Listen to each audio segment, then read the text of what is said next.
Hi, this is Jim Richter and welcome back to my channel. This channel focuses on blues and rock mandolin. The last time we met, we talked about Jimi Hendrix's Little Wing. We've done two installments and today we're going to finish the third installment of how to play the chords in Little Wing to have it sound like the Jimi Hendrix arrangement. The first installment we talked about how to play the first few bars. The last session, we talked about ninth chords, which are really critical to finishing the tune. Got to understand how they're working. And it's very much a common, a Hendrix convention of how to play a ballad. Very important because after this, we're going to move on to Jimi Hendrix's Angel, which I did a video of this, 18 years ago, almost like way back in the early days of YouTube.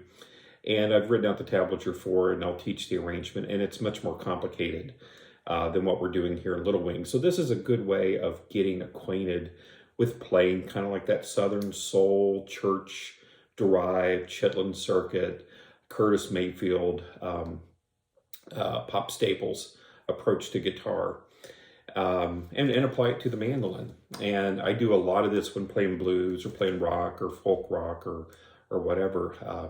Being someone who spent a lot of time studying Jimi Hendrix on the guitar, there's much there that can be taken and applied into bluegrass and into string band music and the like, just not even rock and blues. So let's talk some about the ninth chords that we did last time. If you remember the shape, it looks like this triangle. And we've got 7th fret, 3rd fret, 7th fret. So we got an A, 7th fret of the D string, a C, 3rd fret of the A, and then the 7th fret of the E string, we've got a B. That's the 9th note. We're going to do an A minor. We're going to do a B minor, that's up 2 frets. 9, 5, 9, B, D, C sharp. We've got this B flat 9, B flat minor 9, I should say. But then we're going to do a 9th chord that's a major. So these two are minor, A minor, B minor. Then there's this transitional chord that we play for a minute, the B flat minor. But then we do this G major 9th, which is G, B, A, 5th fret of the D, 2nd fret of the A, 5th fret of the E. And then we're going to play this F9, which is F, open A, G, 3rd fret of the E string. The finger assignment is important here because some of what we want to hear is the slides between the chords. So you're going to play it with ring for the root. So like here, it's the ring playing the 7th fret, index playing the 3rd fret, pinky playing the 9th note, which is always up here on this E string.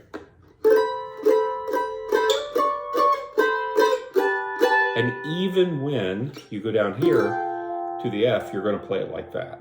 You're not going to play it like this. You want to keep that because you want to hear some of that slide there. I'm sorry.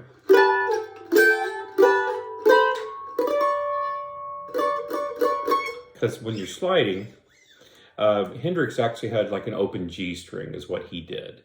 And so when there was sliding back and forth, you ended up hearing this kind of ringing aspect of the chord, but the slide between the notes. And we're trying to get some of that here, which means you're going from this shape, the 7-3-7, and then having to adjust to do 5-2-5 because it's not the same distance. You're not doing a G minor, you're doing a G major 9th. So to remind you as to what the arrangement sounded like,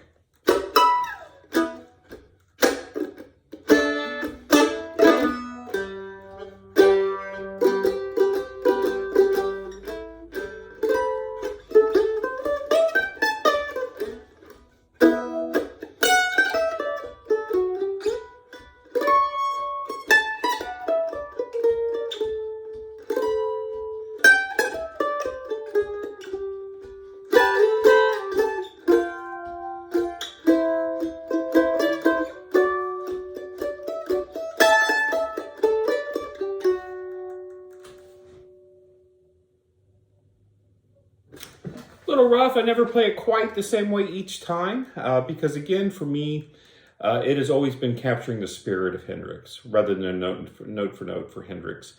You can listen to numerous live versions of tunes, and there's always some variation. He was very much a feel player, and that's a lot of who I am. So there's always just a little bit of difference here. So the last time we worked through the E minor and G in the first part, it goes to this A minor ninth. So you do the, and then to that G part, and then you get, so you've got this bar, then you immediately play that A9, and then it's a pentatonic run.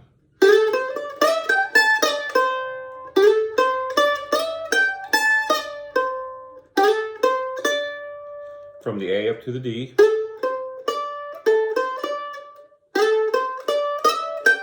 And then slide into the E. And when you come back down, you go up to the A. You're working your way from this A to this A. Over this pentatonic.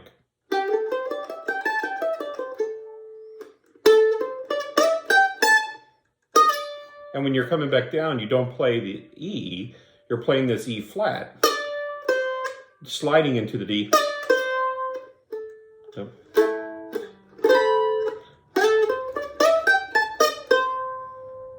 And then down to the E minor.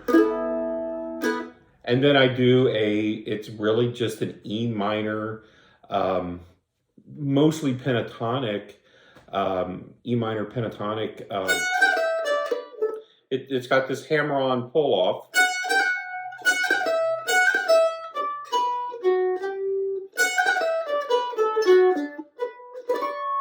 And I play it a little different each time.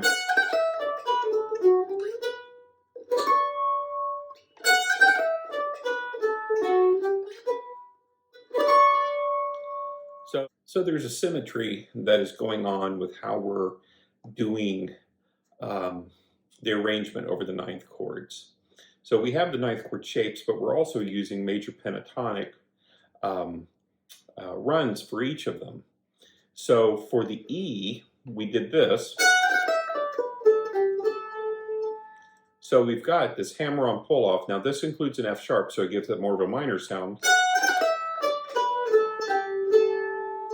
And then we come up here to this B9, B minor ninth. 7, I'm sorry, 9, 5, 9, B, D, C sharp. This outlines the pentatonic shape, which is the pentatonic box, which is 9, 5, 7, 9, 5, 7, B, D, E, F sharp, A, D. So when you get up here, you go from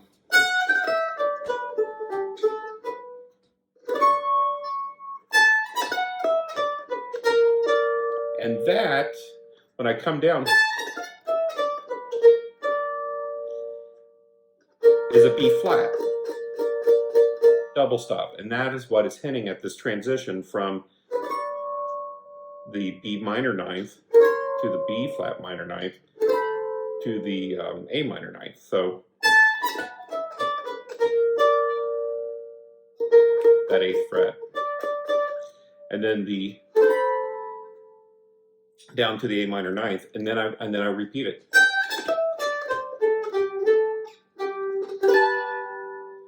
And that'll get me down to that G9. So the sequence is,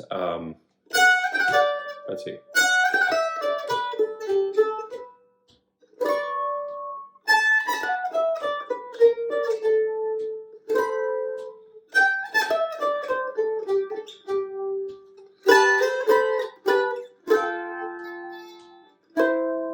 So the big thing there is you're going to slide, and you've got to be able to change your shape because you're going from 5-2-5 to 7-3-7.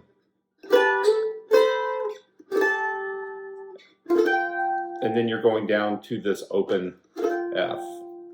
Then you've got a traditional C double stop. You can play this.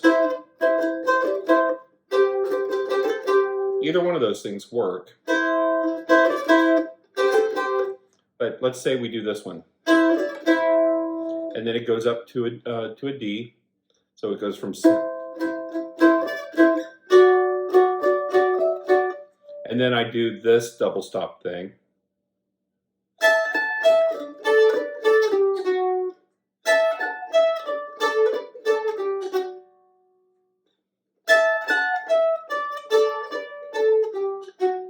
So it's out of this double stop. So you've got this double stop, this double stop, this double stop, this double stop, and then that double stop for a minute, down to that. So you've got this big D.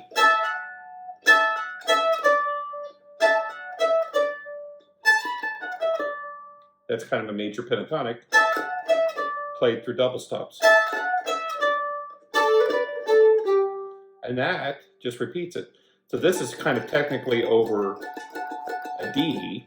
This outlines a G double stop, but at its heart, it's playing through this D double stop, this 7/5 A D.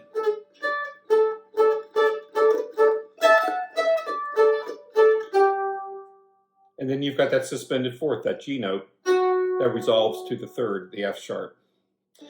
So that is the primary arrangement for the chords of Little Wing. You know, email me any questions that you have. Again, the tablatures at patreon.com/Jim Richter. Consider supporting these efforts. And yeah, I wanted to get this out today. I'm kind of distracted a little bit. Been a lot of stuff going on here in the home, and so it's taken me a minute to even make this video today. But I want to conclude Little Wing so we can get into Angel. And Angel is such a beautiful tune and incredibly complicated, and it'll be one that we work on for a while. And also, too, to send a plug out to Mandolin Camp North, as well as the Millwood Blues Week. I will be teaching at Mandolin Camp North in April, Millwood Blues Week in June, and in both of those places I'm going to do extensive teaching on Jimi Hendrix. So if you're into stuff like that, I think Hendrix works out beautifully for the mandolin. Consider coming out there. And of course my own camp, Richter, the Richter Mandolin Camp, which is in July, and it's actually full. So if you're interested, contact me and I can put you on a wait list. Thanks. See ya.